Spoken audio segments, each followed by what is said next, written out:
ایک اچھی بات یہ ہے کہ آپ کے پرائم منسٹر خود ایک انڈسٹریلسٹ رہیں تو ان کو ان ساری چیزوں کے بارے میں معلوم ہے، اور اس وقت جو گورنمنٹ ہے وہ زیادہ تر انڈسٹری پرون بھی ہے، تو میں سمجھتا ہوں کہ اس میں فروغ دینے کی زیادہ ضرورت ہے، اور اس وقت بزنس مین کو جس انٹرسٹ ریٹ پہ آپ کام کر رہے ہیں ان کو والیومز کی ضرورت ہے، تو آپ کو ایکسپورٹس کے اندر اور امپورٹڈ را مٹیریل کے اندر فلیکسیبل ہونا پڑے گا تاکہ آپ زیادہ پروڈیوس کر سکیں اور زیادہ فراہمی پیدا کر سکیں۔ Well very good analysis. Noman صاحب یہ بتائیے کہ ہماری نیڈ کیا کیا ہے؟ ایک تو انڈسٹریلائزیشن کے حوالے سے بات کریں، لیکن کچھ اکانومک پرفارمنس میں بھی نئے ایک ریولیوشن آئے ہیں، جیسے کہ ہم دیکھ رہے ہیں FDI کافی عرصے بعد تھرو سی پیک، تھرو سعودی عرب کے حوالے سے جو ایک وزٹ تھا اس کے تھرو ایک ریفائنری کے لیے انویسٹمنٹ آئی ہے، تو جو انویسٹمنٹ پاکستان نے ویلکم کی ہے وہ نیڈ آف دی آر بھی ہے، ہمیں ضرورت بھی ہے، ہمارے لیے وہ ایک ریولیوشن جس کی ہم بات کرتے ہیں وہ کرتے ہوئے دکھائی دے گی۔ تو ہم کیا کیا چیزیں ہیں آپ سمجھتے ہیں جو کہ ابھی اکانومک پرفارمنس کو درست کر سکتی ہے؟ بسم اللہ الرحمن الرحیم۔ دیکھیں اس وقت from a macro economic perspective 3 angle سے میں سمجھتا ہوں کام کرنے کی اور انالائز کرنے کی ہمیں ضرورت ہے۔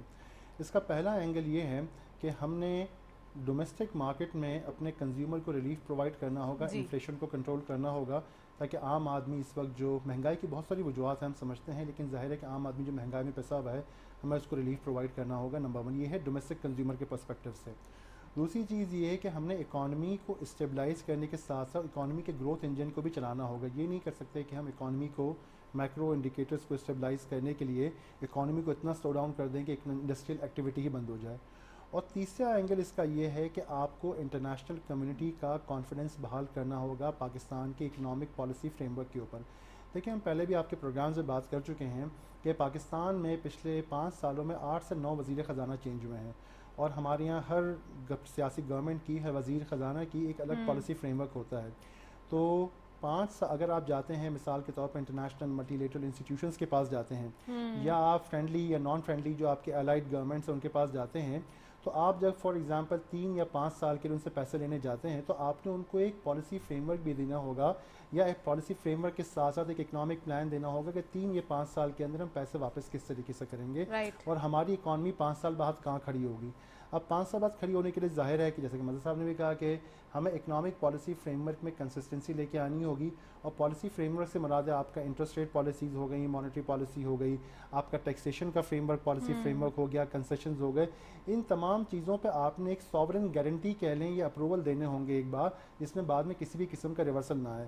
تو فرام میکرو اکنامک پرسپیکٹیو ابھی جو موجودہ گورنمنٹ ہے، یا جب بھی الیکشن ہوتے ہیں جو انٹرم گورنمنٹ آئے گی اور اس کے بعد جو گورنمنٹ آئے گی، اس کو اسی 3 اینگلز پہ کام کرنا ہوگا۔ ایک طرف اس نے عام جو ہمارا ڈومیسٹک کنزیومر ہے اس کو ریلیف پرووائڈ کرنا ہوگا، ساتھ ہی ساتھ اس نے اکنامی میں گروتھ کا مومنٹم کریٹ کرنا ہوگا۔ اس کی وجہ یہ ہے کہ پاکستان پاپولیشن گروتھ وائز دنیا کی ہائیسٹ گروئنگ کنٹریز میں سے ایک ہے۔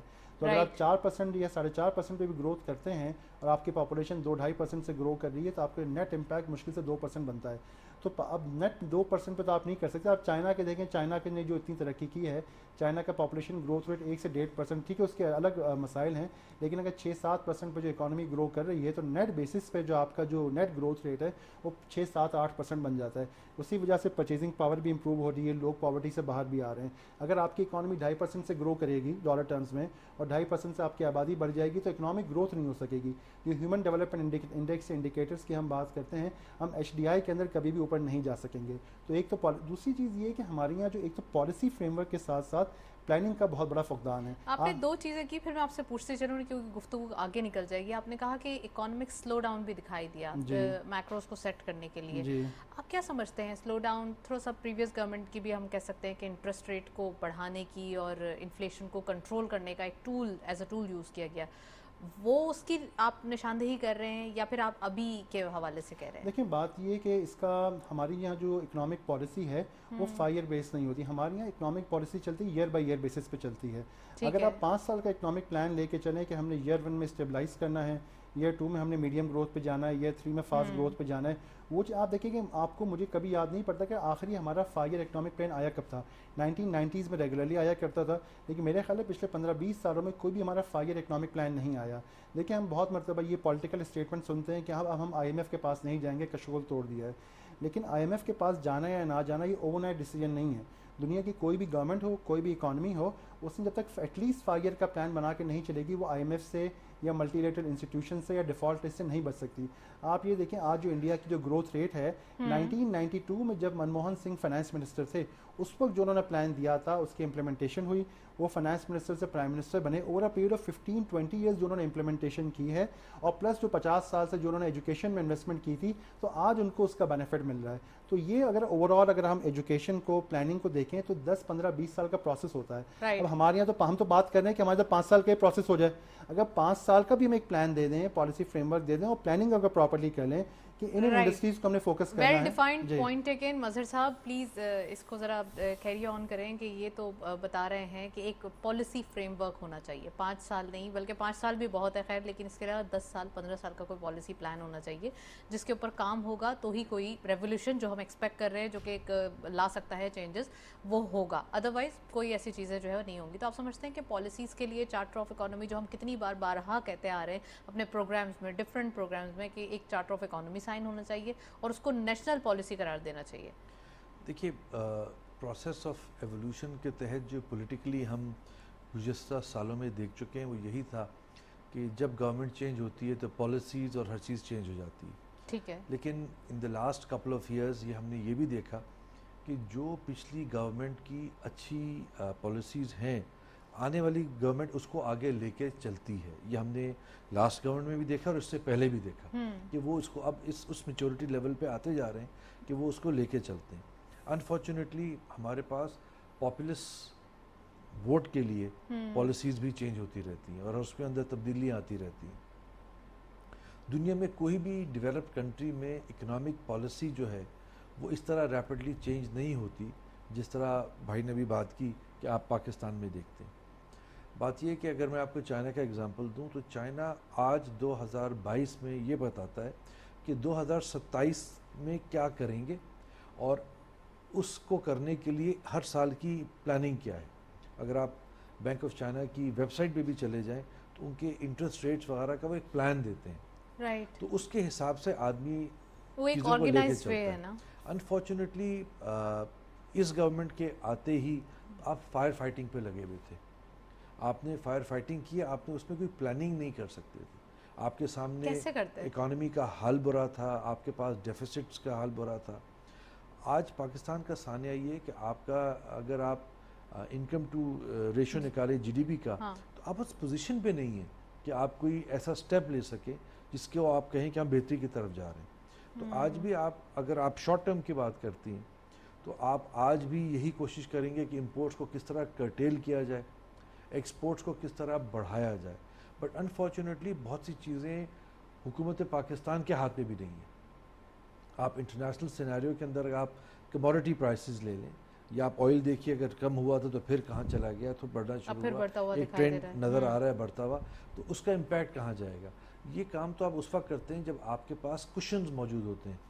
انفارچونیٹلی پاکستان کے پاس کشن موجود نہیں ہے کہ آپ اس امپیکٹ کو برداشت کر سکیں یا سبسڈائز کر سکیں. تو جو میں سمجھتا ہوں گزشتہ سالوں میں جو سبسڈی دی گئی وہ شاید اس طرح نہیں دینی چاہیے تھی, لیکن آج اس کا امپیکٹ یہ ہے کہ آپ اس پوزیشن میں ہی نہیں ہیں کہ آپ اس کو مزید کشن لے کر امپیکٹ لے سکیں. تو آج آپ دیکھیں, اگر آپ را مٹیریل پرائسز دیکھیں تو آپ کے پاس دنیا بھر میں کہاں سے کہاں چلے گئے. آپ کموڈیٹیز کو بھی دیکھ لیں, آپ سٹیل کو بھی دیکھ لیں, آپ آئل کو بھی دیکھ لیں, آپ کیمیکلز کو بھی دیکھ لیں. کاسٹ آف ڈوئنگ بزنس کی بات کریں تو جیسے ہی آپ کی کاسٹ انکریز ہو گئی ہے, جیسے اگر آپ کو یاد ہو صرف کچھ سال پہلے آپ کی لوہے کی پرائس 60,000 روپے ٹن تھی, آج 2.25 لاکھ 2.5 لاکھ روپے پہ چلی گئی ہے. اور اگر آپ انکم ٹو GDP کا ریشو نکالیں تو اس پہ کوئی انکریز نہیں ہے. تو آج کیا ہوا ہے کہ آپ کی جو مدر آف انڈسٹری کہلاتی ہے ایکچولی وہ وہیکلز نہیں ہوتی, وہ کنسٹرکشن انڈسٹری ہوتی ہے جی, کیونکہ کنسٹرکشن کے ساتھ 69 اینسلری انڈسٹریز وابستہ ہوتی ہیں. آج ملک کے اندر کنسٹرکشن جو ہے وہ نہیں ہو رہی ہے. جب کنسٹرکشن نہیں ہو رہی تو major bulk because it's too expensive. It is too expensive. How can you make a house? جب آپ سیمنٹ کی بوری لیتے تھے 600 روپے کی, آج وہ بوری 1000 سے 1200 روپے کی ہو گئی ہے. تو کون افورڈ کر سکتا ہے؟ یا تو آپ کے انکم لیولز بھی بڑھ گئے ہوتے. تو آپ انکم لیول میں آپ کی انکریز نہیں آیا, انفلیشن تو آپ 28% پہ چلے گئے, لیکن آپ کی انکم نہیں بڑھی ہے. تو اس سانحہ کو کنٹرول کرنے کے لیے آپ سب سے پہلے اپنے کرنٹ اکاؤنٹ ڈیفیسٹ کو اور اپنی بیلنس شیٹ کو ٹھیک کریں گے نا. ابھی آپ سنبھلیں تو پھر آگے کوئی ڈیسیژنز سنبھلنے لیں. کی پوزیشن پر اس وقت آئیں گے جب آپ کا ڈالر سٹیبل ہوگا. اب آپ کی جو ایف ڈی آئی کے اندر پیمنٹس آ رہی ہیں یا آئیں گی, اس سے آپ کو تھوڑا سا ریلیف اس سینس میں ملے گا کہ آپ ڈالر میں تھوڑا سا اسٹرینتھ لوز کرے گا ڈالر. جب 160 روپے کا ڈالر تھا تو بہت برا لگتا تھا. آج پرسیپشن یہ ہے کہ اگر 225 روپے پہ ڈالر ہے اور اگر 200 کے قریب آنے لگتا ہے تو آپ کہتے ہیں گڈ نیوز. سو انفارچونیٹلی مظہر صاحب ویسے ہی آپ نے بتایا کہ جب یہ گورنمنٹ آئی تو اس وقت فائر فائٹنگ والا حال تھا اور بڑے انسٹنٹ میجرز ریکوائرڈ تھے کہ ایسا لگ رہا تھا جیسے کہ سانس نہیں آ رہی ہے. تو فائنلی کچھ بریتھس آئیں, اس گورنمنٹ نے وہ میجرز لیے اور آج پوزیشن یہ ہے کہ جو آپ کے کرنٹ اکاؤنٹ ڈیفیسٹس تھے وہ آج بھی نیگیٹو میں ہیں, لیکن جس پوزیشن پہ تھے اس سے بہتر ہیں. جو کافی unpopular decisions تھے. Unpopular decisions تھے. Whoever is on the chair has to take those decisions if you're looking at the country.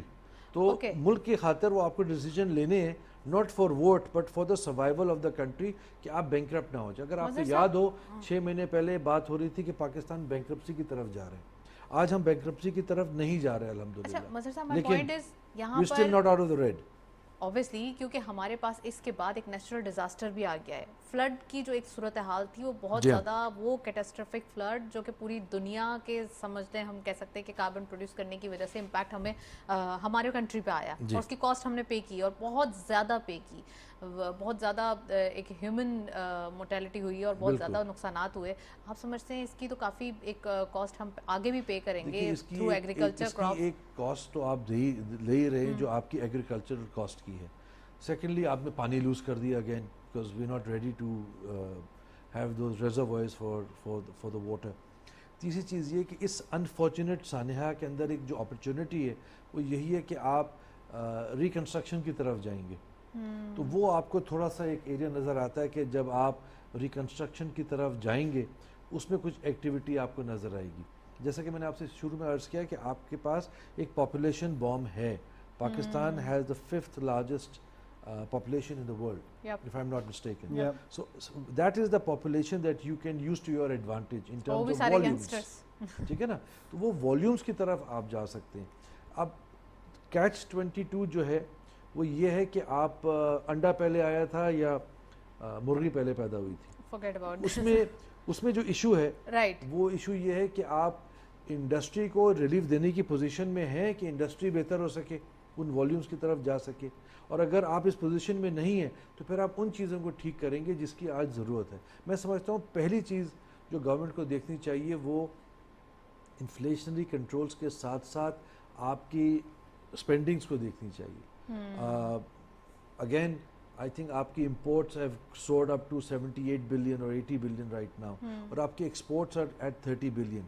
اب اگین ایک انفارچونیٹ سانحہ یہ ہے کہ انٹرنیشنلی دنیا میں آج جو آرڈرز پاکستان کے پاس 6 مہینے پہلے بھی تھے, آج ہمارے ایکسپورٹرز کے پاس آرڈرز اس طرح نہیں ہیں. رائٹ, آج آپ کی کاسٹ بھی بڑھ گئی ہے چاہے ڈالر بھی بڑھ گیا ہو, آج آرڈرز نہیں ہیں. میں نعمان صاحب سے پوچھوں گی, نعمان صاحب یہاں پر بنگلہ دیش کے اندر کچھ آرڈرز جو ہیں وہ فلفل نہیں کر پا رہے, وہ ٹرانسفر ہو رہے ہیں Pakistan. So we are again in the situation of blessing and disguise کہ ہم یہاں سے بینیفیشری ہو سکتے ہیں, نمبر 1. اینڈ نمبر 2, جیسے کہ مظہر صاحب نے ذکر کیا کہ ہمارے پاس ہیومن ریسورس کی ایک پاور ہے, یہ ایک پورا بام ہے اگر پراپرلی یوٹیلائز کیا جائے. ایک وقت تھا جب بزنسز اسٹارٹ کیے جاتے تھے تو اس وقت ایجوکیشن سے زیادہ اسکلز دیکھے جاتے تھے. سو ابھی تو یہاں پر گریجویشن ماسٹرز اتنا ایزی ہو گیا ہے, ہر دوسرا بندہ آپ کو گریجویٹ اور ماسٹرز دکھتا ہے, لیکن پھر بھی وہ لیول نہیں ہے بزنسز کا. پلیز دیکھیں, پہلی چیز تو آپ نے جو بنگلہ دیش کی بات کہی نا, کوئی بھی کنٹری سنگل انڈسٹری کے اوپر نہیں چل سکتا. آپ کنٹری لائک پاکستان, آپ جو ہے جب تک آپ اپنی اکانومی کو انڈسٹری ڈائیورسفائی نہیں کریں گے تو دیکھیں جو ہماری جو سنگل انڈسٹری ہے وہ بھی ایکسپورٹ بیسڈ ہے. اگر سنگل انڈسٹری آپ کی لوکل کنزمپشن بیسڈ ہو تو چلیں آپ پھر بھی کہہ سکتے ہیں کہ آپ کی کنزمپشن میں سرٹن لیول آف سسٹینیبلٹی ہے. لیکن بات یہ ہے کہ ایک ایسی کموڈٹی کو آپ ایکسپورٹ کر رہے ہیں جو کہ ٹیکسٹائل پروڈکٹس ہیں, جس میں بھی آپ بیسک کریں گے کہ پاکستان کا جو میجر چنک آف ٹیکسٹائل ہے وہ کیا ہے, وہ آپ کا بیسک پروڈکٹس ہیں, بیسک گارمنٹس ہیں, بیسک ہوم ٹیکسٹائل, اس کو آپ ایکسپورٹ کرتے ہیں. کہاں پہ یورپ اور امریکہ ایکسپورٹ کرتے ہیں, جہاں پہ دونوں جگہ پہ ریسیشن ہے, وہاں بہتری آتی ہے تو آپ کی کنٹری بہتر ہو جاتی ہے, وہاں پہ حالات خراب ہوتے ہیں تو آپ کی کنٹری میں حالات خراب ہو جاتے ہیں. تو سنگل اس کے بعد ٹیکسٹائل کے علاوہ ہم ایکسپورٹ کرتے کیا ہیں, ہم تھوڑا سا رائس کرتے ہیں اینڈ دیٹس اٹ. تو بات یہ کہ سنگل رائس ہے, لیدر ہے, لیدر سرجیکل چھوٹا گڈز چھوٹا ہے, چیز، اسپورٹس ہاں ہے. یہ سب چھوٹی چھوٹی چیزیں ہیں نا, اس میں دیکھو میجر نہیں ہے. ان سے کسی کے $200 ملین $500 ملین بلین ڈالر قسم کے ہم ایکسپورٹ کرتے ہیں, کوئی سائزیبل انڈسٹری نہیں ہے. اور یہ ساری and industry now IT. I T تو دیکھو سروس بھی ہم آتے ہیں ایک سیکنڈ میں. جو آپ نے ایچ آر کی بات کی, بات یہ ہے کہ جب تک آپ اپنی انڈسٹریل بیس کو ڈائیورسفائی نہیں کریں گے, اور انڈسٹریل بیس کو آپ ڈائیورسفائی کرتے ہیں جب آپ کی انڈسٹریل پلان انڈسٹری اسپیسیفک ہوتا ہے. مثال کے طور پر پچھلے دنوں یہ سعودیہ نے یہ کیا, آپ کو سعودیہ نے ایک ویژن 2030 کیا ہے, جس میں ہر انڈسٹری کا انہوں نے ایک الگ الگ پلان بنایا ہے کہ ہم نے اس انڈسٹری کے اندر کیسا ایکسل کرنا ہے. چائنا نے بھی آج سے 30-40 سال پہلے یہی کام کیا تھا. میں آپ کو فارماسیوٹیکل کی مثال دیتا ہوں, وہاں پہ انہوں نے یہ کیا کہ 8 سے 10 بلین ڈالر کی مڈل ایسٹ کی فارما انڈسٹری ہے, فارما کی مارکیٹ ہے. جی. انہوں نے انٹرنیشنل فارما سے کہا کہ جس میں $6 بلین سعودی مارکیٹ ہے.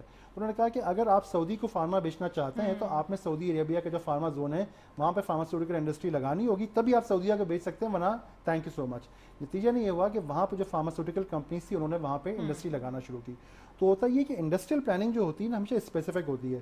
مثال کے طور پر ایگریکلچر کو آپ دیکھ لیں, پاکستان اس وقت جو ٹوٹل ایگری امپورٹس ہیں despite being calling ourselves agri country, وہ 10 سے 15 بلین ڈالر ہیں. اس میں 8 سے 10 بلین ڈالر ہماری را کموڈیٹیز کی امپورٹس ہیں, اور agri related chemicals, agri machinery, equipment, tractor کو آپ ملیں تو 3-4 بلین ڈالر اور نکل جاتے ہیں. تو اینی ویئر بٹوین 10 سے 15 بلین ڈالر ہم صرف ایگری ریلیٹڈ مٹیریلس کو امپورٹ کر رہے ہوتے ہیں. اب آپ بتائیے کہ صرف ہم اگر ایگری کی انڈسٹری کی سبسٹیوشن کر لیں, اور اس میں ایک اور بھی چیز دیکھیں, ایک تو آپ نے ایگری امپورٹس ہو گئیں, سیکنڈلی آپ کی جو ایگری کی ایلڈز ہیں وہ 40 to 80% کم ہے, جو سائنٹیفک ایویڈنس کے بیس پہ ایگری کی ایلڈز کا مسئلہ ہو گیا. پلس آپ کا ایگری کی ویسٹیجز ہیں جو اندر 50% آپ کا ویسٹیج ہے, اسپیشلی را مٹیریل آپ کے ویج. اگر آپ سے اپنی ایگری انڈسٹری کو ٹھیک کر لیں اگلے 2 سے 3 سالوں کے اندر, تو آپ کرنٹ اکاؤنٹ ڈیفیسٹ کے مسئلے سے نکل جائیں گے. جو کہ کچھ عرصے پہلے تھا بھی, 70s کی بات ہے جب ہم دیکھ رہے تھے کافی عرصہ ہو گیا نا بہت 70s کو.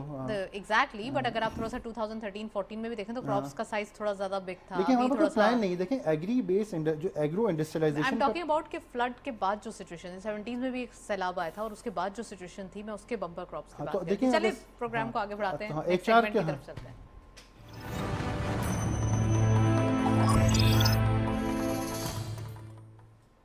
Let's have a look on daily ہائی لائٹس. آج کی مارکیٹ کی پرفارمنس دیکھتے ہیں. اوپن ہوئی مارکیٹ 42,265.36 کے لیول پر, ہائر سائڈ ٹو مارکیٹ کی 42,959.28, lower was 42,265.36 same as the opening, and finally closer 42,901.27. ایک فنومنل ہم کہہ سکتے ہیں مارکیٹ کی performance, specific in a day 635.91 کا گین. ٹرن اوور میں کرنٹلی 293.9 ملین شیئرز ٹریڈ کیے گئے, 65.61 کا گین دیکھا گیا, and value is very good 10.21 billion rupees. کافی عرصے بعد ایک اچھی بائنگ مارکیٹ کے اندر دیکھی گئی ہے. ویلیو وائز ریڈی مارکیٹ میں اچھا کام ہوا ہے. والیوم لیڈرز میں only one scripping in red territory, Hascol اس لسٹ کو لیڈ کرے ہیں 0.19 کے ڈکلائن کے ساتھ, 7.68 پہ closer, 41.55 million shares traded. Bank Alfalah second اسکواٹ پہ 2.39 کا گین دیکھا گیا, 34.26 پہ کلوزر رہا, 21.31 ملین شیئرز ٹریڈ کیے گئے. اینڈ لاسٹلی ورلڈ کال ٹیلی کام 0.02 کا اضافہ, 1.59 پہ کلوزر, 16.11 ملین شیئرز کا کاروبار رہا. یہ تھا والیوم لیڈرز, اور آج کچھ ملا جلا رجحان ہم دیکھ رہے ہیں. آل ان آل اکراس دا بورڈ ایک اچھی بائنگ ہے. ساتھ ساتھ والیوم لیڈرز میں بھی کچھ ہم کہہ سکتے ہیں کہ وہ ایک کنٹراسٹ ہے یہاں پر, جو کہ ایک پہلے پینی سٹاکس میں اونلی بائنگ دیکھی جا رہی تھی یا والیوم لیڈرز دیکھے جا رہے تھے, اب تھوڑا سا کنٹراسٹ دکھائی دے رہا ہے. سو مظہر صاحب بھی ہمارے ساتھ موجود ہیں, نعمان عبدالمجید صاحب بھی ہمارے ساتھ موجود ہیں, گفتگو جاری ہے. مظہر صاحب اس بات کو ذرا تھوڑا سا کنٹینیو کیجیے گا کہ جب 1970s میں ایک فلڈ آیا تھا, تو فلڈ کے بعد فرٹیلائزر جو ہے وہ فراہم کی گئی تھی فارمرز کو, تاکہ وہ اپنی کراپس کو اچھا کر سکیں, کیونکہ ہم کسی نہ کسی طریقے سے ایک جگہ سفیشنسی لے آئیں, اور وہاں پہ ہم نے پھر ہمارے پاس جو کراپ ہوئی تھی وہ بمپر کراپ ہوئی تھی, جس کی وجہ سے ہم گندم فرسٹ ٹائم ہم خود کفیل بھی ہوئے تھے, اور ہم نے ایکسپورٹ بھی کی تھی. کیا ایسی کوئی ریولیوشن کی ضرورت ہے, آپ سمجھتے ہیں؟ دیکھیے ریولیوشن تو آپ کو چھوٹے چھوٹے ہر جگہ چاہیے. بات یہی ہے کہ آپ ایک پلان کے ساتھ چلتے ہیں. میں آپ 70s کی بات کی تو میں نے آپ سے شروع میں کہا کہ میکرو لیول پہ گورنمنٹ فوکس کرتی ہے on where to move forward. 70s میں کیا ہوا, 70s میں اس وقت بینکس نیشنلائز تھے. جب بینکس نیشنلائز تھے سارے, تو لونز اسپیسیفک انڈسٹریز کو ملتے تھے. تو آپ کو لون ملے گا اگر آپ ایک ٹیکسٹائل مل لگانا چاہیں گے, یا اس کے بعد اگر آپ کو لون ملے گا تو ایک شوگر مل کا لون ملتا تھا. اس کے علاوہ کوئی اور انڈسٹری ریگولرائز نہیں تھی. تو تو یہ جو آپ فروٹ آج دیکھ رہے ہیں کہ آپ کی ایکسپورٹس ٹیکسٹائل اورینٹیڈ ہے کیونکہ آپ کو اس کا پاس تھی، تو آپ لون ہی لے سکتے تھے ایک ٹیکسٹائل مل کے لیے، اسی لیے ٹیکسٹائل ملز لگ گئی. انفارچونیٹلی ہمارے پاس اس کو انہینس کرنے کی ضرورت پڑی کہ آپ کس انڈسٹری میں لون دیں گے. پھر بینکس ڈی نیشنلائز ہو گئے. اب اوپن فار آل ہے کہ جس کی جو سمجھ میں آتا ہے پروجیکٹ وائبل ہے تو اس کو وہ لونز ملتے ہیں. لیکن گورنمنٹ کی طرف سے ایک کمپلیٹ پلان ملتا ہے. میں نے آپ سے چائنا کی بات کی. چائنا کے میں نے ذکر آپ سے اس لیے کہ میں آپ کو اگزامپل دوں کہ اگر آپ ایک انڈسٹری کو ڈیولپ کرنا چاہتے ہیں تو آپ یہ دیکھتے ہیں کہ ہماری اسٹرینتھس کیا ہیں. میں نے آپ سے ہمیشہ کہتا ہوں کہ پاکستان کا بھی ایک SWOT انالیسس کر لیں. What are your strengths and what are your weaknesses. تو آپ کی اسٹرینتھس کے اندر آپ 1 منٹ کے لیے آپ نے کاٹن کی بات کی ہے. ٹھیک ہے. آج آپ اسی کو بیس کر سکتے ہیں نا. آپ اوور نائٹ تو کسی اور نئے پروڈکٹ میں نہیں جا سکتے. لیکن اگر آپ کاٹن میں جاتے ہیں تو میں نے لاسٹ ٹائم بھی آپ کو عرض کیا کہ آپ کاٹن کی ییلڈز دیکھیے کہ کس ملتان کے اندر ییلڈ موجود ہیں، ہم کہاں سے کہاں گئے. بہت بیسک ہے. آپ اپنی ییلڈز کے لیے ان سیڈز کو استعمال کریں جس کی ضرورت ہے. اب پاکستان کے اندر so you have to be smart with these things. یار سیڈ کیا ہے؟ اب سیڈ کے 300 سپلائرز ہیں. میرا کہنا یہ ہے کہ بینچ مارک بنائے گورنمنٹ کہ اس کوالٹی کے سیڈ کے علاوہ کوئی سیڈ پاکستان میں نہیں آ سکتا. ٹھیک ہے. اس کے باوجود آپ $2 ارب کی کاٹن امپورٹ کرتے ہیں آف ڈفرنٹ کوالٹیز جس کے ساتھ بنا کے آپ ایکسپورٹ کر سکیں. آپ کو میں نے لاسٹ ٹائم ایگزامپل دیا کہ ہم پام آئل جو ہے وہ $2 ارب کا امپورٹ کرتے ہیں. ہم کیوں نہیں کہتے کہ ان the next 3 years there will be no more imports of palm oil, we will have sunflower in Pakistan. اور یہ پنجاب میں شروع بھی ہوا تھا. لیکن اس طرح نہیں ہوا کہ آپ ایک پلان دے دیتے ہیں. دیکھیے میں نے آپ سے کنسسٹنسی آف پالیسی کی جب بات کی تو میرا مقصد یہ ہے کہ آج آپ پام آئل لا رہے ہیں تو آپ اس کا سیڈ لاتے ہیں, ایکسٹریکشن یہاں ہوتی ہے, اس کے بعد آئل نکالتے ہیں اور وہ جاتا ہے, اربوں روپے کا آتے ہیں. تیر کھانا کوئی بند نہیں کرے گا. لیکن اگر گورنمنٹ جو ہے وہ سن فلاور کی پلانٹیشن کی طرف فوکس کرے, اس کے لیے چیزیں دے, اس کے لیے انسینٹیوز دے, اور انڈسٹری کو بھی بتائے کہ 3 سال کے بعد پاکستان میں پام آئل امپورٹ نہیں ہوگا, تو یہی انڈسٹریلسٹ سن فلاور کی ریسرچ پہ ایگریکلچرسٹ کے ساتھ کام کریں گے اور گورنمنٹ اس کو سپورٹ کرے گی اور گورنمنٹ ان کو انسینٹیو دے, آپ اس امپورٹ سبسٹیوشن کی طرف آ جائیں گے. میں آپ سے ہمیشہ دودھ کی بات کرتا ہوں کہ again with the 3rd largest producer of milk in the world, but what are we doing? وہ دودھ آپ کا کبھی ایکسپورٹ تو نہیں ہوتا. اگر آپ کے پاس دودھ موجود ہے اس کی ویلیو ایڈیشن اگر آپ صحیح کر لیں تو آپ اس کی بات یہ کہ انڈسٹریلسٹ کوئی بھی ہو, چاہے باہر سے آیا ہوا ہو یا آج کا ہو, وہ کہتا ہے کہ مجھے جلدی پیسے مل جائیں کیونکہ مجھے نہیں پتا پالیسی کل کیا چینج ہوگی. لیکن اگر آپ ایک انڈسٹریل پالیسی انڈسٹری اسپیسیفک بناتے ہیں, ایکسپورٹ پالیسی, ایکسپورٹ اور ایون امپورٹ, آپ کا سب سے بڑا بل جو ہے وہ $80 بلین میں سے $40 بلین کا امپورٹس کا ہی ہے نا. آئل, اگر آئل کو آپ نکال دیتے ہیں, ٹھیک ہے, تو ان پروڈکٹس کو آپ سبسٹیٹیوٹ یہاں کیوں نہیں کرتے؟ اگر ان پروڈکٹس کو آپ یہاں سبسٹیٹیوٹ کرنا شروع کریں, آپ کے پاس آپ کے نیکسٹ ڈور نیبرز کا ایگزامپل جنہوں نے سال تک کوئی گاڑی امپورٹ نہیں ہونے دی, انہوں نے وہی گاڑیاں استعمال کی جو وہ پرانی چلاتے تھے, آج کراتے چلا کے کہاں چلے گئے. آپ اپنی اس ایگزسٹنگ آٹو موبائل انڈسٹری جو آج کل بحران میں ہے, کیا انہوں نے کوئی چیز ایکسپورٹ کی in the last 20 years except for a deletion program جہاں پہ صرف چیزیں امپورٹ ہوتی رہیں؟ ہم وہ ملک ہیں جو امپورٹڈ پیٹرول لے کر آتے ہیں, پھر امپورٹڈ گاڑی لے کر آتے ہیں, اس کو استعمال کرتے ہیں, پھر کہتے ہیں ہمارے پاس پیسے نہیں اور ہم ڈیولپ نہیں ہو سکتے. رائٹ. نعمان صاحب پلیز اس کو فردر ڈائسیکٹ کریں. ایک تو یہ کہ ویلیو ایڈیشن کی طرف جانا ہے, ہمیں را مٹیریل کو بالکل یوز لیس یا ہم کہہ سکتے ہیں اس کو خراب کر کے نہیں آگے بڑھا دینا ہے, بلکہ ہمیں ویلیو ایڈڈ کرنا ہے. اسمارٹ, جو کہ اب ایک اسمارٹنس دکھانے کا وقت بھی ہے, ضرورت بھی ہے. ہم باٹم لائن کو ٹچ کر چکے ہیں, اب ہمیں صرف اوپر جانا ہے.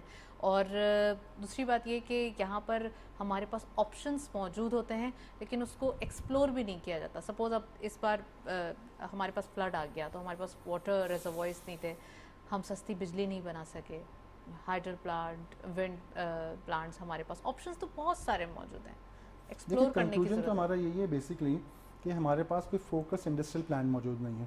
جب تک 5 سال کا یا 10 سال کا انڈسٹریل پلان نہیں ہوگا جو انڈسٹری اسپیسیفک ہو, تب تک ہم کچھ نہیں کر سکتے. وی ریکوائرڈ پالیسی نہیں, ہم انڈسٹریل پلاننگ, اسٹریٹجک پلاننگ ہمیں چاہیے. جو پالیسی ہوتی ہے کہ آپ نے پالیسی فریم ورک دینا ہوتا ہے, وہ پلاننگ کا ایک حصہ ہوتا ہے انڈسٹریل پلان کا, جس میں انڈسٹریل پلان کے اندر آپ نے HR بھی چاہیے ہوتی ہے آپ کو بزنس چاہیے, آپ کو انویسٹمنٹ بھی چاہیے, آپ کو ٹیکنیکل, آپ کو انٹرنیشنل فنڈ ریزنگ پہ چاہیے, آپ کو ٹیکنالوجی ٹرانسفر بھی چاہیے. بہت ساری چیزیں ہوتی ہیں جو اسٹریٹجک پلاننگ کا حصہ ہوتے ہیں, جس کا ایک حصہ آپ کا legal, monetary, taxation policy frame work ہوتا ہے. اسٹریٹجک پلاننگ میں بہت ساری چیزیں انوالو ہوتی ہیں.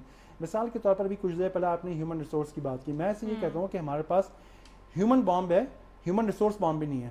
کہ ہیومن کو جب ریسورس میں اس وقت کنورٹ کرنی ہے, اب تعلیم ہوتی ہے تو وہاں پہ ہیومنس تو بہت سارے ہیں, لیکن وہ تعلیم اینڈ اسکلز بھی ریکوائرڈ ہے, ٹیکنیکل تھوڑا سا ہونا چاہیے. میں نے بہت سارے انڈسٹری کے لوگوں سے پوچھا یہ سوال کہ اس انڈسٹری, انہوں نے مجھے جو انٹرنیشنل ہے, دیکھیں کہ انڈینز نے یا کس میں کیسا ایکسل کیا, صرف اسکلس کے بیس پہ نہیں کیا. تعلیم اور اسکل دونوں چیزیں ضروری ہیں.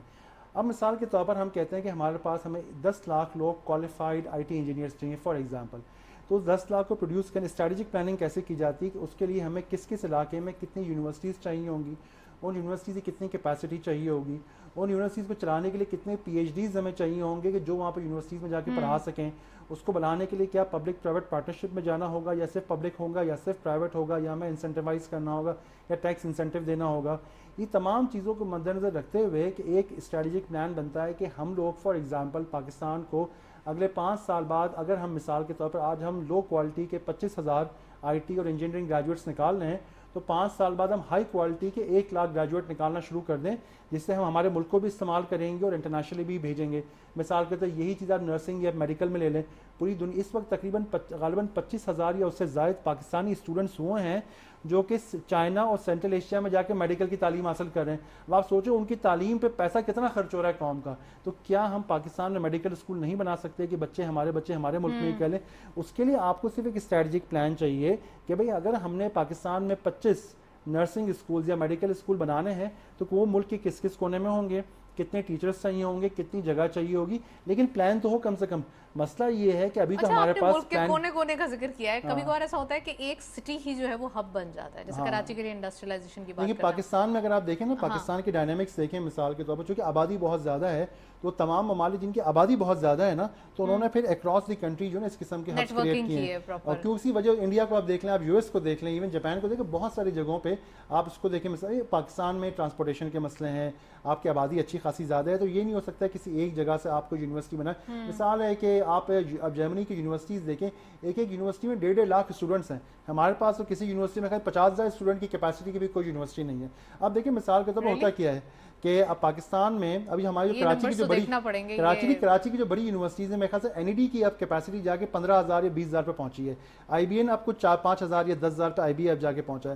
تو بات یہ کہ آپ کے پاس تو اس کیپیسٹی کی انسٹیٹیوشنز ہی نہیں ہے. اب مثال کے طور پر جب آپ انڈسٹریل جب ایجوکیشن کی پلاننگ میں جاتے ہیں, اب آپ کہتے ہیں کہ کیا میں نئی یونیورسٹیز نئے برانڈ کے تحت بنانا شروع کروں, یا صرف میں اتنا کروں کہ پاکستان کی جو ٹاپ 5 یونیورسٹیز ہے, پاکستان کی بات کر رہا ہوں, انہیں کا ایک کیمپس تمام صوبوں میں کھول دوں میں. تو آٹومیٹکلی کیا ہو گیا, ان کی جو کیپیسٹی, ان کی ایکسپرٹیز, ان کی انٹرنیشنل ریکگنیشن ہے, وہ 5 ٹائمز سے ملٹیپلائی ہو جائے گی, ہم زیادہ لوگ پروڈیوس کرنا شروع کر دیں گے.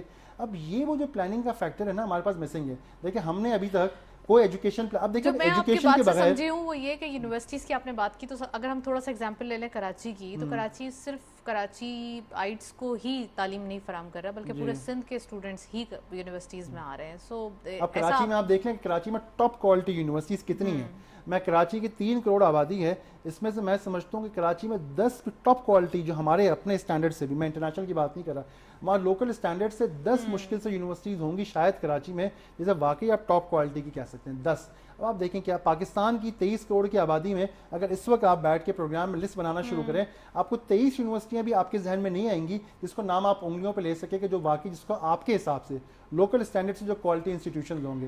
اب دیکھیں ہم نے بات کی ویلیو ایڈیشن کی بات کی, ہیومن ریسورسز کی بات کی, انڈسٹریلائزیشن کی بات کی, ریمیٹنسز کی بات کی, ان تمام چیزوں کے لیے آپ کو HR چاہیے. اب وہ HR اگر کنٹری پروڈیوس ہی نہیں کر رہا, اس کے لیے آپ کو ادارے ہی موجود نہیں. HR پروڈیوس کیسے ہوتی ہے, اس کا سولوشن کیا ہے؟ نعمان صاحب بہت سارے کرٹکس تو پوائنٹ آؤٹ کر رہے ہیں, مظہر صاحب یو وانٹ ٹو سے سم تھنگ.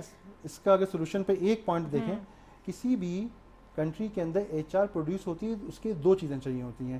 ایک آپ کو ایجوکیشن انسٹیٹیوشنز چاہیے ہوتے ہیں, ایک آپ کو ٹریننگ انسٹیٹیوشنز چاہیے ہوتے ہیں. یہ دنیا بھر کا اصول ہے. پاکستان میں اس وقت ایجوکیشن انسٹیٹیوشنز بھی موجود نہیں ہیں, ٹریننگ انسٹیٹیوشن بھی موجود نہیں ہے. مثال ایجوکیشن انسٹیٹیوشنز کیوں موجود نہیں ہے, کوالٹی انسٹیٹیوشنز کی بات کر رہا ہوں. اگر آپ انڈسٹری سے جا کے پوچھیں کہ آپ چلیں یہ پھر آپ کی ایک پرسنل رائے ہو سکتی ہے, مظہر صاحب پلیز اس کو کامنٹ کریں پلیز. دیکھیے اس میں اگر آپ شارٹ ٹرم سولوشن دیکھنا چاہیں تو ایک بڑا شارٹ ٹرم سولوشن, کیونکہ میں ایجوکیشن انسٹیٹیوشنز کے ساتھ وابستہ رہا ہوں, تو اس میں یہ ہے کہ آپ ڈبل تو آج ہو سکتے ہیں. ٹھیک ہے, آپ مارننگ میں پڑھاتے ہیں 1 بجے تک, یونیورسٹیز 3 بجے تک بند ہو جاتی ہیں, آپ ایوننگ شروع کر دیں. اگر آپ ایوننگ کو زیادہ تر شروع کر دیتے ہیں تو آپ کیپیسٹیز کو ڈبل کر سکتے ہیں. تو that is way that's going on. میں آپ کا سوال جو ہے نا اس کو ایک آسان لے مین کی لینگویج میں اس طرح آپ کو بیان کرتا ہوں کہ جیسے بھائی نے کہا آپ کو لانگ ٹرم اسٹریٹجی چاہیے. آئی فلی انڈورس دیٹ آپ کو ایک لانگ ٹرم اسٹریٹجی چاہیے جو ایٹ لیسٹ 10 سال کی ہوتی ہے. ہوتا یہ کہ جو گورنمنٹ ہوتی ہے وہ اس اسٹریٹجی کو ڈیولپ کرتی ہے اور اپنی پارلیمنٹس میں اس کو اپروو کرتی ہے جہاں پہ آپ کی اپوزیشن بھی ہوتی ہے. But once you have that strategy and once that is made, اس پلان کے تحت آپ چیزوں کو ڈیولپ کرتے ہیں. فار ایگزامپل آپ سب سے پہلے تو آئیڈینٹیفائی کرتے ہیں, ہمیں یہ معلوم ہے یہاں بیٹھے ہوئے کہ 40% آپ کی امپورٹس جو ہیں وہ آئل سے ریلیٹڈ ہے. ٹھیک ہے, اور آئل کی پرائز جیسے ہی بڑھتی ہے آپ ہل جاتے ہیں. بالکل. کیوں ہم سولر کو زیادہ توجہ نہیں دیتے, کیوں ہم سولر کی انڈسٹری کو, کیونکہ گورنمنٹ کا کام صرف ریونیو کلیکشن نہیں ہے, گورنمنٹ کا کام لانگ ٹرم ہوتا ہے کہ آپ ڈیولپ کریں اور لانگ ٹرم آپ کو اس میں سے ایڈوانٹیج حاصل ہوتا ہے. آپ کیوں نہیں سولر انڈسٹری کو 25 سال کے لیے ٹیکس فری کر دیتے؟ کیوں آپ ہر چیز امپورٹ کر کے لاتے ہیں؟ آپ کہیں جی یہاں بنے گا اور یہاں استعمال ہوگا, لگاتے چلے جائیں. لیکن مظہر صاحب یہ تو وہی بات ہو گئی کہ آپ وہ سٹارٹ کر رہے ہیں. کہ آپ اگر سولر لگاتے ہیں تو آپ کو یہاں کراچی میں تو ایٹ لیسٹ گھروں پہ سولر لگانے پہ نوٹسز آ رہے ہیں کہ آپ نے گھروں پہ سولر کیوں لگایا ہوا ہے, اس کا ٹیکس ادا کریں. سو یہ تو ایک ڈس ایڈوانٹیج ہو گیا. یا اگر آپ کو یاد ہو پچھلی گورنمنٹ میں آپ ہی کے پروگرام میں میں نے بتایا کہ یار آپ نے سیلز ٹیکس لگا دی ہے سولر پینلز کی امپورٹ پہ. اس گورنمنٹ نے آپ کو سیلز ٹیکس کو ہٹایا ہے. اس سیلز ٹیکس ہٹائیں, اس کو سستے سے سستا کریں, اور آپ کے پاس وہ انفراسٹرکچر نہیں ہے کہ آپ گاؤں گاؤں جا کر بجلی کی لائنیں بچھا سکیں. لیکن اگر آپ سولر پینلز کے ساتھ دیکھیں کہ ٹیوب ویلز بھی سولر پہ آج چلنا شروع ہو گئے ہیں, تو گھر گھر بجلی جا سکتی ہے کہ پینل لگائیں اور ایٹ لیسٹ لائٹ اور ہوا بجلی مل سکتی ہے. تو دس از اے اسٹیپ فارورڈ. اور ان کا بل بھی کم ہو جائے گا, یہ تو بڑا آسانی ہو جاتی ہے. ہمیں کیوں ہر انڈسٹری کو دینا پڑتا ہے کہ جی آپ کو اسٹیٹس دے دیے انڈسٹری کا؟ Industry means any industry. ایک چیز, آپ انڈسٹری کے لیے جو مشینری آتی ہے آپ اس کے اوپر ڈیوٹیز لگاتے ہیں, آپ اپنی کاسٹ ایک انٹرپرینور کی ویسے ہی بڑھا رہے ہیں. بھائی اگر وہ انڈسٹری اگر کسی گلی میں بھی لگی ہوئی ہے اور 2 آدمی اس نے ہائر کیے تو اس نے وہ آگے جا کر انڈسٹری کو بڑھانا ہی ہے. انڈسٹری 2 سے 4 ہو جائیں گے, 4 سے 8 ہو جائیں گے, بڑھنا ہی بڑھنا ہے. انڈسٹریلائزیشن کی پالیسی میں دنیا بھر یہ کہتی ہے کہ جتنی انڈسٹری لگے entrepreneur should make more money, because once you make more money you will pay taxes, once you make more money you will develop into more industries. اچھا, اور دوسرا یہ کہ انٹرپرینور کلچر پروموٹ ہوگا, ایس ایم ایز آگے flourish کریں گے تو وہ ایل ایس ایم میں کنورٹ ہوں گے. کسی بھی اکانومی کے اندر S M Es has a major role. جو مڈل آپ کی ٹیئر ہے وہ سارا کا سارا بیک بون جو ہے وہ ایس ایم ایز کا ہوتا ہے, چاہے اس کے اندر آپ کی وینڈر انڈسٹری کیوں نہ ہو. آپ جاپان کے ایگزامپل لے رہے تھے, وہاں جسٹ ان ٹائم کے تحت سارا کام دیتے ہیں. میں آپ کو چائنا کے ایگزامپل دے رہا ہوں, میں نے آپ کو پام آئل کا ایگزامپل دیا. چائنا کے اندر export of basic raw materials پہ وہ آپ کو ڈسکریج کرتے ہیں, اور جتنا آپ ویلیو ایڈٹ ہوتے چلے جائیں گے گورنمنٹ اس میں وہاں سبسڈی دیتی ہے. تو لوگ وہ کام کرتے ہیں جہاں پہ گورنمنٹ کی سبسڈی ان کو وقت پہ فوراً ملتی ہے, جو ویلیو ایڈٹ سیکٹر میں. اور اگر اب آج گورنمنٹ جو ہے وہ آئی ٹی سیکٹر میں اور الیکٹرانکس کے سیکٹر میں چائنا میں دے رہی ہے سبسڈی, جو دوسرے سیکٹرز تھے اس میں کم دے رہی ہے. اس سے کیا ہوا کہ بہت سی انڈسٹری وہاں سے شفٹ ہو کے چائنا سے بھی وہ ویتنام چلی گئی, انڈونیشیا چلی گئی, بنگلہ دیش آ گئی, اس کو پاکستان آنا چاہیے, انڈیا چلی گئی. تو یہ وہ چیزیں ہیں جو ہمیں کرنے کی ضرورت ہے. جتنی آپ اٹریکشن دیں گے, جتنی آپ آسانیاں دیں گے, اتنا بزنس آپ کی گورنمنٹ کا طرف کام یہ پھستا کہ چلا وہ آئے گا. فوکس وہ بتائے کہ کہاں دینا ہے. ویل نعمان صاحب, کموڈیٹی پرائز جو ہم نے ایک ٹاپک بھی رکھا تھا, انٹرنیشنلی کموڈیٹی پرائز فلکچویٹ کر رہے ہیں, اور جیسے مظہر صاحب نے کہا کہ جیسے ہی کموڈیٹی پرائز بڑھتے ہیں تو ہم ہل جاتے ہیں, ہمارا امپورٹ بل بڑھ جاتا ہے. So what is the solution, یا آنے والے دنوں میں کیا دکھائی دے رہا ہے انٹرنیشنلی؟ دیکھیں آنے والے دنوں میں دکھائی یہ دے رہا ہے کہ کموڈٹی پرائسز ایک سرٹن رینج سے نیچے نہیں آئیں گی. آپ نے یہ دیکھا تھا پچھلے دنوں امریکن گورنمنٹ کے پریشر کے باوجود بھی عرب کنٹریز نے کہا کہ دیکھیں this is we are going to sell. اب دیکھیں اوپیک پلس کی جو بات ہوتی ہے دس از ویری کلیئر کہ انہوں نے اپنی جو بجٹنگ 8-10 سال کی ہوئی عرب گورنمنٹس نے یا دوسری آئل پروڈیوسرز نے وہ کسی بھی صورت میں پرائس کو ایک سرٹن رینج سے نیچے نہیں آنے دیں گے. اور دیکھیں دنیا کے اصول بھی ہے کہ جس کے پاس جو پیسہ ہوتا ہے نا, جس کے پاس جو کموڈٹی ہوتی ہے, آپ اسے یہ نہیں کہہ سکتے کہ اخلاقی بنیادوں پہ آپ اپنی کموڈٹی آدھے پیسوں میں بیچنا شروع کر دیں. ٹھیک ہے, آپ اس وقت دیکھ لیں چائنا نے, یورپ نے, یا انڈیا نے billions and billions of dollars اپنی آلٹرنیٹیوز کے اوپر انویسٹ کیے ہوئے ہیں. پاکستان نے اب تک مشکل سے 1000 یا 1500 میگا واٹ جو ہے یہ گھروں وغیرہ میں لگایا ہے آپ کا ونڈ پاور. ہماری جو ونڈ کی کیپیسٹی ہے کنٹری کی وہ 40 سے 50 ہزار میگا واٹ ہے کہ پوری کنٹری صرف ونڈ سے چل سکتی ہے. سولر کی کیپیسٹی تو اس کے علاوہ ہے, لیکن اس کے لیے ضرورت اس عمل کی ہے کہ آپ نے ونڈ ملز کو یہاں پہ مینوفیکچر کرنا ہوگا. انڈیا نے یہ کیا تھا کہ وہاں پہ انہوں نے انٹرنیشنل ونڈ مل مینوفیکچررز کو بلایا اور کہا کہ ہم آپ کو ایک سرٹن گارنٹیڈ آف ٹیک دیتے ہیں, ہم یہ ونڈ ملز کی پالیسی لے کے آ رہے ہیں, تو آپ ہمارے ملک میں کارخانہ لگائیں ونڈ مل مینوفیکچرنگ کرنے کا, یہیں پہ کارخانے میں ونڈ ملز بنیں گی اور یہیں پہ پروڈیوس ہوں گی, یہیں پہ جا کے لگیں گی, ہمارے ملک میں استعمال ہوگا. ہوتا یہ کہ انڈسٹریل پالیسی جو ہوتی ہے وہ complete eco system, complete value chain کے اوپر چلتی ہے. کمپلیٹ اگر آپ کا ایکو سسٹم پورا نہیں ہوگا تو آپ کبھی بھی اس کو اسی لیے انڈسٹریل پلاننگ کی ضرورت ہوتی ہے کم سے کم 5-7 سال کی, جس کے اندر آپ اس ایکو سسٹم کو ڈیولپ کر سکیں. Right, well thank you so much. Nauman صاحب ہمارے ساتھ موجود تھے. مظہر صاحب آپ کا بھی بہت بہت شکریہ, آپ تشریف لائے. آج کے دن ہم نے انڈسٹریلائزیشن کے حوالے سے بات کی. انڈسٹریلائزیشن اٹ سیلف یہ بہت زیادہ نیسسری پاکستان کی نیڈ دکھائی دیتی ہے. گورنمنٹ بہت زیادہ کوششیں کر رہی ہے, جب سے آئے ہیں کوئی نہ کوئی انسٹنٹ میجرز اس لیے بھی لیے جا رہے ہیں کیونکہ آپ ایک طرف سے اٹھتے ہیں تو دوسرا چیلنج آپ کے سامنے کھڑا ہوتا ہے. فلڈ کے بعد ابھی کچھ رول اوور چائنا کی طرف سے ہوا ہے, سعودی عرب کی طرف سے انویسٹمنٹ کی بات کی جا رہی ہے, ML1 پروجیکٹ کے حوالے سے بات کی جا رہی ہے. تو بہت ساری چیزیں ہیں جو پائپ لائن میں ہیں and we are hoping our best کہ آنے والے دن بہتر ہوں. لیکن انڈسٹریلائزیشن پہ فردر ایک بوسٹ لانا ہے تو اس کی ترقی کے لیے کام کرنا ضروری ہے. That's it. اسی نوٹ پہ پروگرام کو وائنڈ اپ کرتے ہیں. اجازت دیجیے, اللہ حافظ.